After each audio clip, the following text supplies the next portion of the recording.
Hello guys, আসসালামু আলাইকুম। Welcome back to SSY blog. তোমরা সবাই কেমন আছো? আশা করি আলহামদুলিল্লাহ সবাই অনেক অনেক ভালো আছো।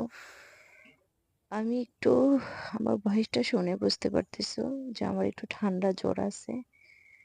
তো সবাইকে প্রথমত রমজানের অনেক অনেক শুভেচ্ছা কামনা করে, কারণ রোজা এসে পড়তেছে। তো সবাইকে আল্লাহ তাআলা রোজা রাখার তৌফিক দান করুক, আমিন। তো গাইস, আজকে আহ মানে রান্না করতে যাব কিছুক্ষণ পরে। তো গাইস, তোমাদের সাথে কিছু কথা বলবো, রান্নাও করব। তো তোমরা সবাই বেশি বেশি করে ভিডিওগুলো দেখো। তো গাইস দেখো, এখানে আমি মাছ ভাজা বসাই দিছি। আমার শরীরটা একটু ভীষণভাবে খারাপ আছে।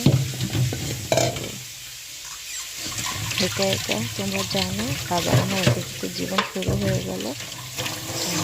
শাশুড়ি শাশুড়ি মা চলে গেছে তার মেয়েদের বাড়িতে। আমাকে তোমরা হয়তো বলবা যে আপু, তোমার হাজব্যান্ড তো বাংলাদেশে আছে। হ্যাঁ, আমার হাজব্যান্ড বাংলাদেশে আছে। তো সেও তার মাকে নিয়ে গেছে। তা আসবে, আসার পর আবার 1 মাসের জন্য ঢাকা চলে যাবে, রোজার মাসের জন্য। মানে ভীষণভাবে মন খারাপ লাগতেছে, 1 মাসের জন্য সে ঢাকা চলে যাবে। একটু মনটা খারাপ লাগতেছে। আমি গ্রামেই থাকবো, আমি ঢাকা যাব না।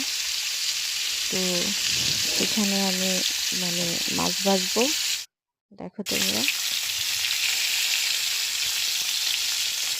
আর সত্যি কথা বলতে কি যে জানো, মানুষ আমাদেরকে নিয়ে অনেক কটাক্ষ করে কথা বলে। মানুষ অনেকেই বলে যে আমার হাজব্যান্ড প্রায় 25 বছর ধরে বিদেশে থাকে। তার টাকা পয়সা কি হয় এত, এত বছর ধরে বিদেশে থাকে, তো গাড়ি বাড়ি সব কিছুই করতে পারে। আমাদের তো সেই ছোটো ভাঙা ঘর আছে আগের দিনের, 20 বছর আগের একটা ঘর। আমরা তো কিছুই করতে পারিনি, না কোনো জায়গায় জায়গা জমি হয়েছে, বাড়ি হয়েছে, কিছুই হয়নি। তো আমার হাজব্যান্ড এত টাকা ইনকাম করে কি করে?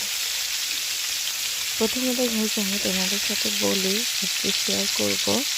সেটা হলো যে আমার যখন বিয়ে হয়েছে 2010-এ, তারও অনেক আগে থেকে নাকি আমার হাজব্যান্ড বিদেশে থাকে।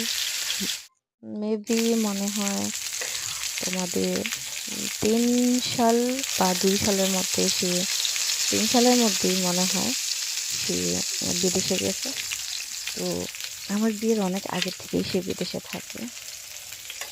তো 23-24 বছর ধরে বিদেশে থাকে, হয়তো তোমরা সবাই জানো। আমি প্রায় সময় তোমাদের সাথে কথাগুলো বলি। তো মানে তখন 2007 বছর, ধরো আমি 3 সালের থেকে ধরলাম। তো আমাদের বিয়ে হয়েছে 2010-এ। তো তখন 7 বছর ওনার ফ্যামিলির কাছে সব সংসারের দায়িত্ব ছিল, টাকা পয়সা ছিল।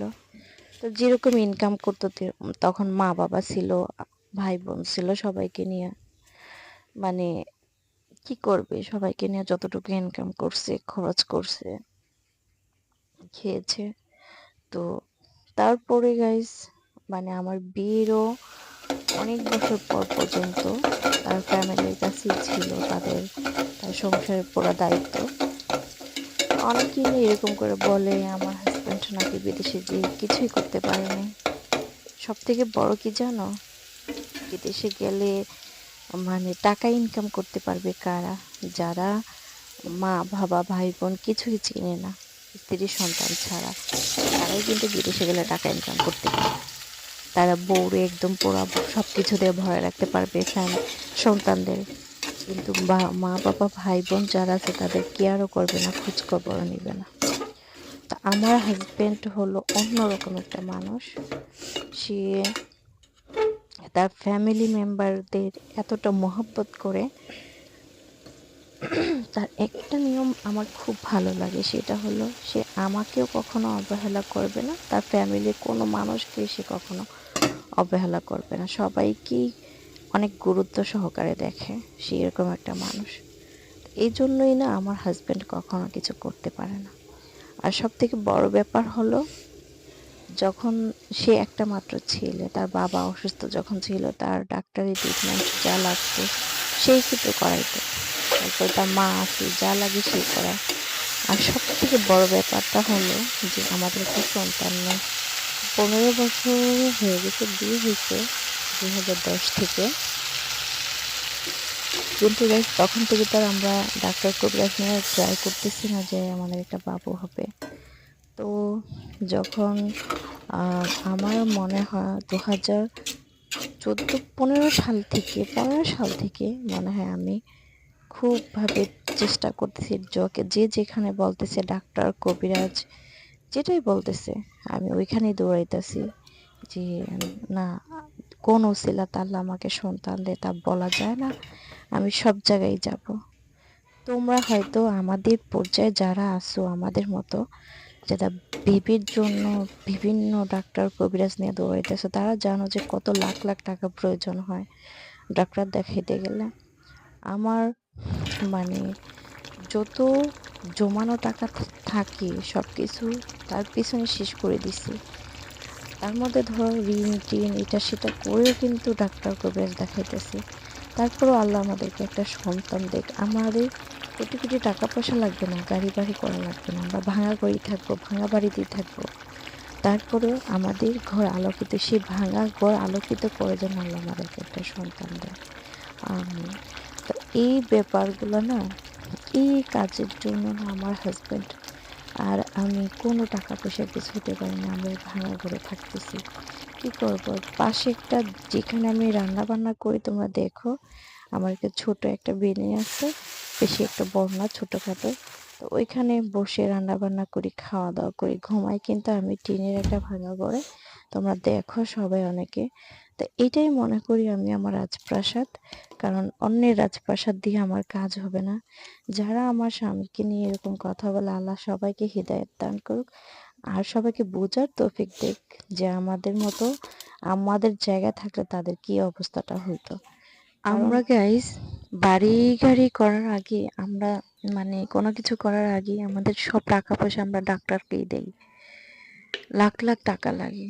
এই পর্যন্ত মনে হয় যে আমার হাজবেন্ডের সৌদি আরবের যত কষ্টের ইনকাম গুলো আছে, কষ্টের ইনকাম, মাথার ঘাম পায়ে ফেলে যে ইনকাম গুলা করে প্রবাসে থেকে, সবগুলা শ্রমের টাকাই আমরা ডাক্তারকে দিয়ে দিই একটা সন্তানের আশায়, যে আল্লাহ কোন উসিলাতে না জানি সন্তান দেয়। তো গাইস এখন আমি দেখতেই পাইতেছো তোমরা, কাসুন্দি দিয়ে আমি লাল মরিচের গুঁড়া দিয়ে মেখে খাবো, কারণ আমার ঠান্ডা জ্বর, আমার নাক মুখ কেমন জানি কামড়াইতেছে।